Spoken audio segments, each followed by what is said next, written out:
اگر اس گھر سے رہائی کا راستہ چاہتی ہو تو میرا ساتھ ضرور دینا. میں تمہیں اپنے ساتھ آزاد کرا کے یہاں سے لے جاؤں گی. کوئی بھی کبھی تمہیں دوبارہ تنگ نہیں کر سکے گا. کیا مطلب؟ کیسا پلان؟ اور اس صبح تیکا کو اپنے لایا عمل کے بارے میں کسی سے بات کرنے کا موقع مل گیا. رمیز انصاری نہیں جانتا تھا کہ اس کے لیے بھی ایک اور جھٹکا انتظار کر رہا تھا. نازنین نے جانے کیا کہہ کر صوفیہ اور وجدان کو مطمئن کیا تھا کہ ان دونوں نے ہی اس سے دوبارہ استفسار کرنا مناسب نہ سمجھا. ویسے بھی وہ ذہنی اور جسمانی طور پر حد درجہ تھکن کا شکار ہو رہی تھی. تھکن اس کے جوڑ جوڑ میں اتر گئی تھی. وہ چاہ کر بھی اپنے بستر سے اٹھ نہیں پا رہی تھی. کل کی تکلیف اور خوفناک انکشافات نے اسے رات بھر بے چین رکھا تھا. کچی پکی نیند کے بعد اس کا اب دل متلا رہا تھا اور سر بری طرح دکھ رہا تھا. دوپہر سر پر چڑھی محسوس ہو رہی تھی. پتہ نہیں وہ کون لوگ تھے جنہوں نے اس پر حملہ کیا، لیکن اگلے ہی پل اس کے ذہن میں دھماکہ سا ہوا. رمیز انصاری کے علاوہ کسی کے پاس بھی اس پر حملہ کرنے کا جواز نہیں تھا. اس نے سر تھک کر ایک بار پھر سے تکیے پر رکھ دیا تھا. اب تو وہ ان کی نظروں کے سامنے بھی نہیں گئی تھی اور نہ ہی ان سے کسی قسم کے حق کا مطالبہ کیا تھا. وہ تو اس شہر میں یوں زندہ تھی گویا وہاں موجود ہی نہ ہو. پھر بھی اس کی جان کے پیچھے وہ کیوں پڑا ہوا تھا؟ جتنی زندگی برباد ہو گئی تھی کیا وہ کافی نہیں تھی؟ اس نے گہرا سانس لے کر دکھتے سر کو دبایا. حلق خشک ہو چکا تھا. اسے یکدم ہی بے تحاشا پیاس لگنے لگی.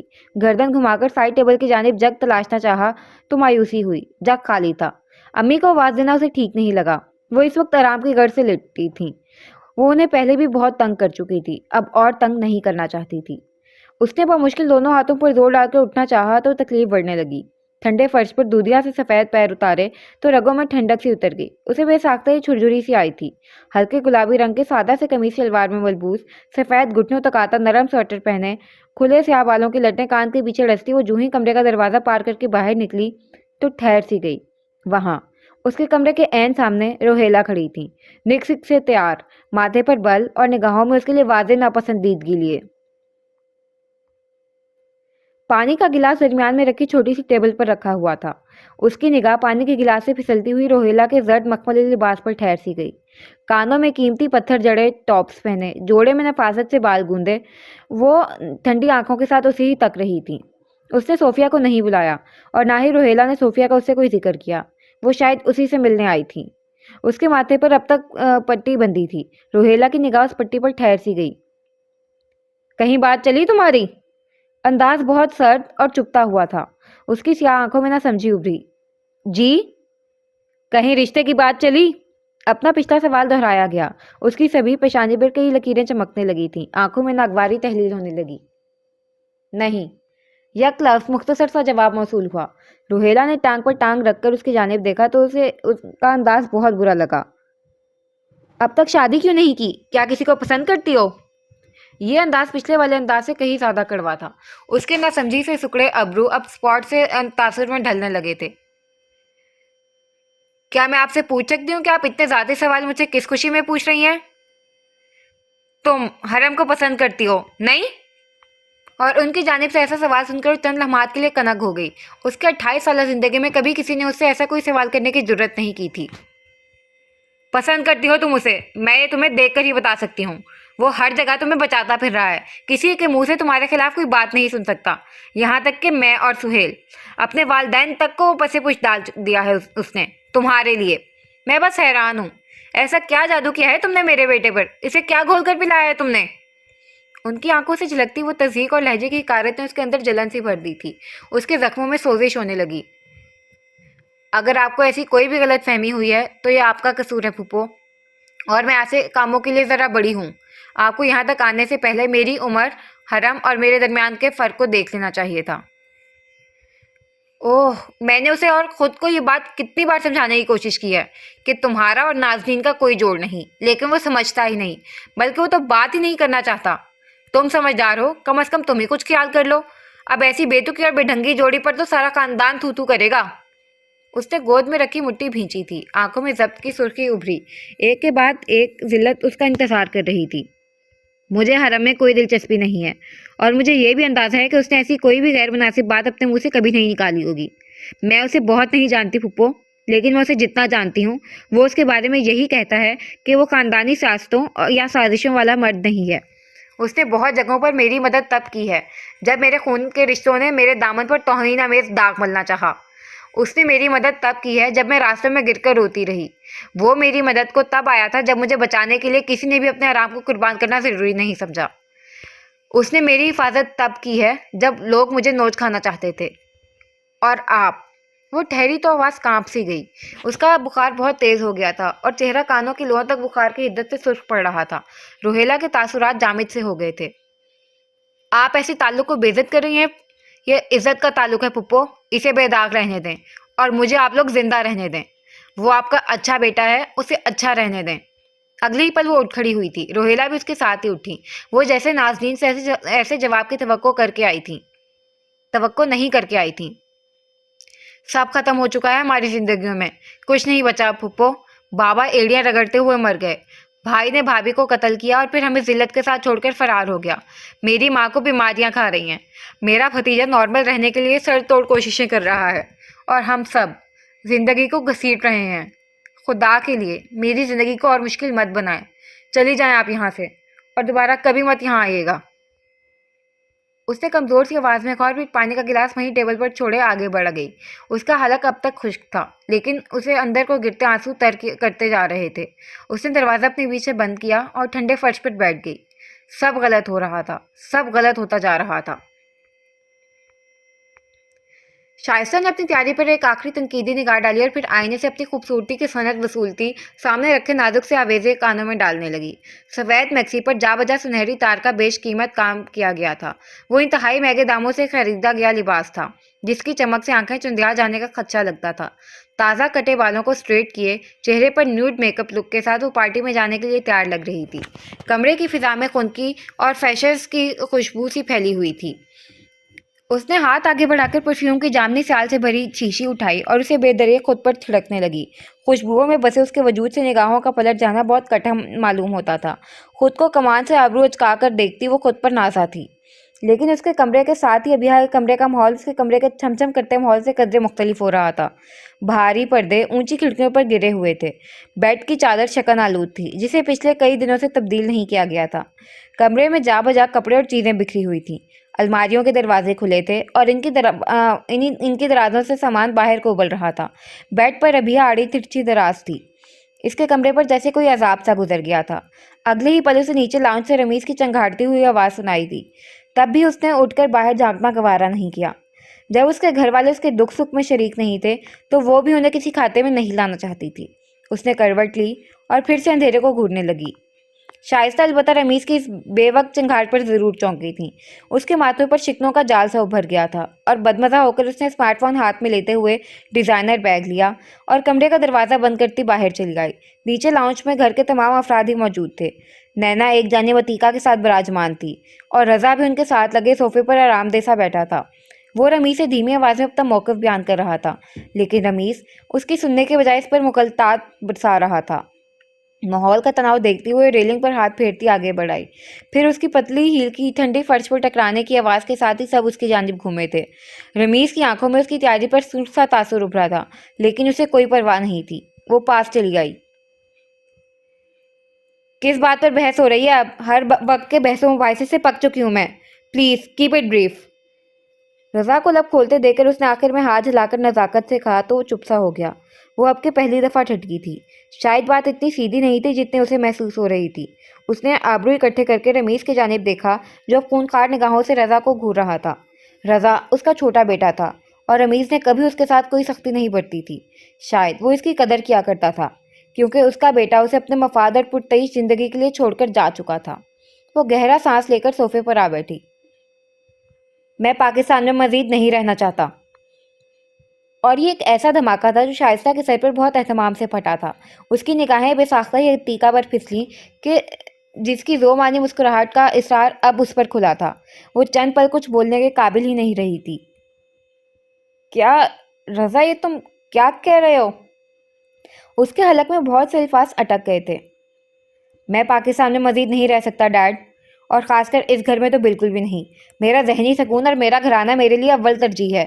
عتیقہ ایکسپیکٹ کر رہی ہے اور اس کے لیے جسمانی اور ذہنی سکون بہت ضروری ہے جو کہ اس گھر میں تو کبھی ممکن نہیں۔ بھائی سے میرا رابطہ پچھلے کئی مہینوں سے جڑا ہوا ہے۔ انہوں نے مجھے وہاں سیٹل کروانے کے تمام انتظامات کر لیے ہیں۔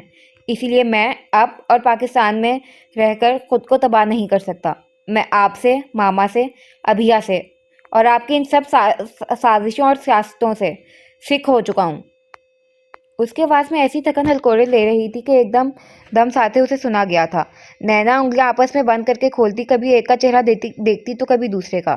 اسے اپنے گھرانے سے بھی اتنے ہی شکوے تھے جتنے کہ رضا کو۔ وہ یہاں سے بھاگ جانا چاہتی تھی۔ اس کے تناؤ کا شکار شانے اگلے ہی پل ڈھیلے پڑ گئے تھے جب عتیقہ نے اس پر پیار سے ہاتھ پھیر کر اسے تسلی دی۔ وہ بری عورت نہیں تھی۔ نینا کو اب سمجھ آیا کہ وہ کتنی اچھی اور سمجھدار عورت تھی۔ تم پاکستان میں دوسرا گھر لے کر یہیں رہ سکتے ہو، میں تمہیں ہر طرح سے سپورٹ کروں گا، پھر باہر جا کر رہنے کا کیا جواز ہے؟ رمیز نے بہت سباؤ سے اسے سمجھانا چاہا۔ وہ ایک بیٹا کھو چکا تھا، وہ دوسرے بیٹے کو کھونا افورڈ نہیں کر سکتا تھا۔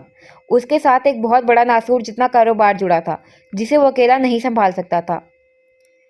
آپ کو لگتا ہے کہ میرا مسئلہ صرف یہ گھر ہے؟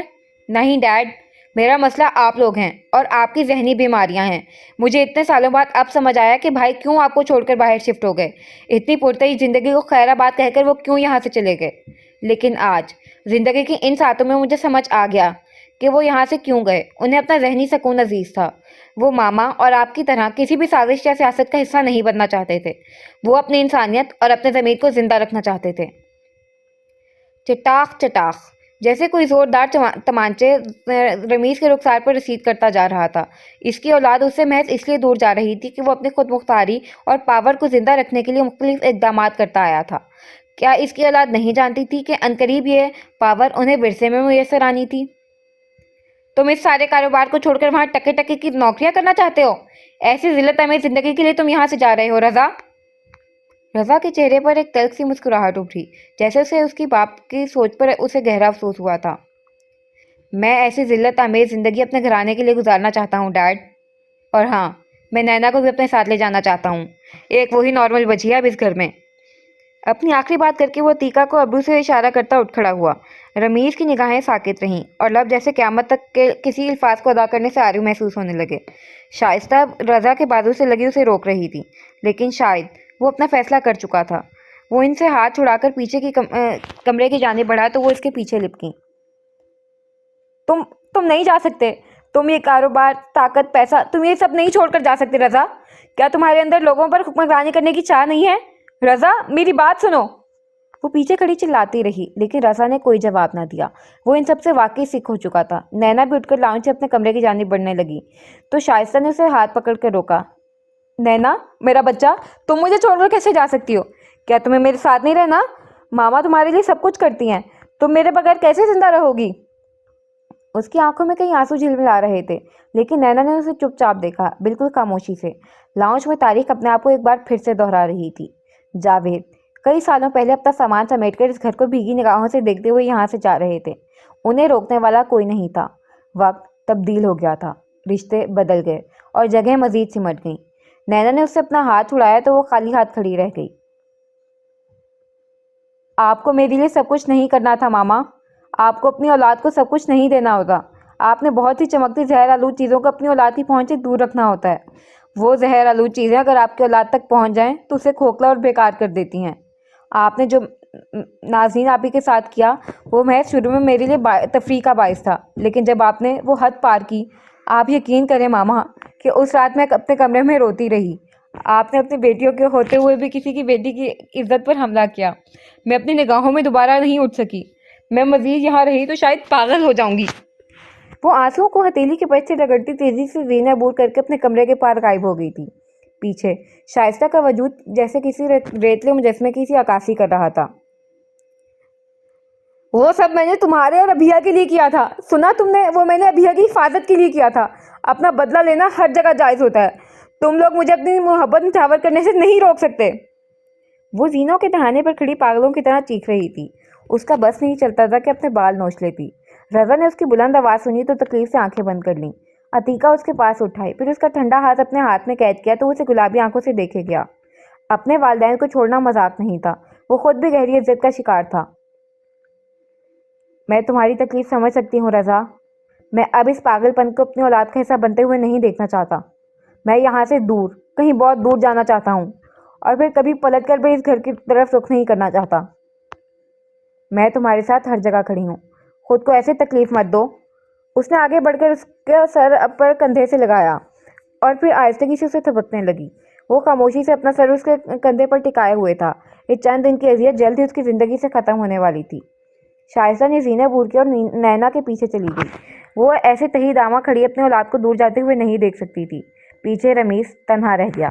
اس کی ساکت پتلیاں ہر جگہ سے انکاری تھیں۔ صوفے کے ہتھے پر ہاتھوں کو ٹکائے وہ سیدھی لکیر میں بند لبوں کو کسی غیر متعین نقطے کو گھور رہا تھا۔ اسی پل اسے احساس ہوا تھا کہ اگر ایک اولاد قابیل پیدا ہو جائے تو دوسرے کا حابیل ہونا لازم ہوتا ہے۔ ابلیس کے گھر ہمیشہ ابلیس نہیں پیدا ہوتا۔ بت تراش کے گھر میں نبوت سانس لے رہی ہوتی ہے اور خدا کے گھر میں کئی سال تک بتوں کی عبادت ہوتی رہتی ہے، لیکن اس سے خدا کی حقیقت پر کوئی آنچ نہیں آتی۔ یہ سوچ آتے ہی اس نے اپنی گردن اٹھائی تھی جو کسی اندیکھے سے بوجھ تلے دبی ہوئی محسوس ہو رہی تھی۔ وہ اگر خدا تھا تو اسے اکیلے ہی زندہ رہنا تھا، کیونکہ خدا اکیلے ہی زندہ رہنے والی حقیقت کا نام ہے۔ وہ تو انسان ہوتے ہیں جنہیں سہاروں کی ضرورت ہوا کرتی ہے۔ خدا اکیلا تھا اور وہ اکیلا ہی کافی تھا۔ اسے اسی پل احساس ہوا کہ ابلیس بننا اور ابلیسیت پر ڈٹے رہنا مذاق نہیں تھا۔ فرشتے رہنا آپ کو خدا کی طرف داری دلاتا ہے، لیکن شیطان بن جانا آپ کو تنہا کر دیتا ہے۔ وہ بھی تنہا کر دیا گیا تھا۔ اس کی اٹھی گردن کا بوجھ ایسے بڑھنے لگا۔ تمہیں کیا لگتا ہے ابلیس ہونا آسان ہے؟ جنت چھوڑ کر جہنم کا انتخاب کرنا کبھی آسان نہیں ہوا کرتا۔ وہ اگلے ہی پل آہستہ سے اپنی نشست سے اٹھ کھڑا ہوا۔ اس کی ٹانگیں کمزوری کا شکار ہو رہی تھیں اور ذہنی انتشار آنکھیں سرخ کر گیا تھا، لیکن پھر بھی وہ مضبوط قدم اٹھاتا سیدھے چہرے کے ساتھ آگے بڑھایا۔ کئی سالوں پہلے تاریخ کے کئی صفحات میں وانگ سو نے اپنے لیے حکمرانی کے تخت کا انتخاب کر لیا تھا، لیکن وہ تخت اسے ایسے ہی نہیں ملا تھا۔ اس تخت تلے اس نے اپنے ہی بھائیوں، رشتہ داروں اور ساتھیوں کو قتل کیا تھا۔ وہ اپنی حکومت کا طاقتور سلطان تھا، لیکن وہ تنہا تھا، کیونکہ وہ اپنے ہر رشتے کو اپنی ہی تلوار سے ذبح کر کے اس مقام تک پہنچا تھا۔ قصر انصاری رات کی سیاہیوں میں ڈوبنے لگا، اور ابلیس کی ایک خصلت یہ تھی کہ وہ سیاہ تھا، سیاہ اور سرد۔ احمد اپنے آفس میں بیٹھا ہاتھ میں حرم کی تصویر تھامے اسے بغور دیکھ رہا تھا۔ اس نے 2 جمع 2 کر کے اس نتیجے کو اخذ کر لیا تھا کہ ناظرین کو اب تک بچانے والی فگر حرم کے علاوہ اور کوئی نہیں تھی، لیکن ثبوتوں کی عدم موجودگی کے باعث وہ الجھن کا شکار محسوس ہو رہا تھا۔ حرم نے اگر یہ سب کیا تھا یا مزید وہ آگے کچھ بھی کرنے کا ایسا ارادہ رکھتا تھا تو اس کے پیچھے کیا وجوہات کار فرما تھیں؟ اسے ایسا کرنے کے لیے کس نے کہا تھا؟ جمشید کو کچھ دیر پہلے حرم کی نگرانی کا کہہ کر وہ اپنے آفس سے اٹھایا۔ اسے یہ لڑکا پہلے دن سے ہی گڑبڑ لگ رہا تھا۔ اس کے قدموں کا رخ اب کے جانے پہچانے راستوں پر تھا۔ وہ گاڑی میں چند پل بیٹھتا سوچتا رہا اور پھر فیصلہ کن انداز میں باہر نکل آیا۔ نفسیاتی امراض کا وہ ہسپتال رات کے اس پہر خاموشی کے آسیب میں جکڑا ہوا تھا۔ اس نے قدموں کا رخ ناداریاں کاٹتے ہوئے پھیرا اور پھر ایک کمرے کے سامنے وہ ٹھہر گیا۔ آس پاس سرد پڑتی ہر شے اسے آبرو اٹھا کر دیکھ رہی تھی۔ اگلے ہی پل اس نے گہرا سانس لیا اور دروازہ واق کیا۔ دروازہ ٹھنڈ کے باعث چرچراتی آواز کے ساتھ کھلا اور وہ قدرے آہستگی سے اندر داخل ہوا۔ پھر وہ کئی پیر وہیں ٹھہرا رہا۔ کھڑکی سے چاندنی اندر کو گر رہی تھی اور ہر شے اندھیرے کے وجود میں لپٹی تھی، مبہم، غیر واضح۔ اسی پل اسے اپنے پیچھے قدموں کی چاپ محسوس ہوئی تو وہ محتاط سے انداز میں ایک جانب کو ہوا۔ کمرے کا دروازہ کھلا اور پھر ایک دراز قد سا جوان اندر کو داخل ہوا۔ اس کا ایک ہاتھ زخمی تھا جس پر پٹی بندھی تھی اور وہ پہلے سے تندرست محسوس ہو رہا تھا۔ پیچھے دیوار سے لگ کر کھڑے احمد نے اپنا سانس تک روک لیا۔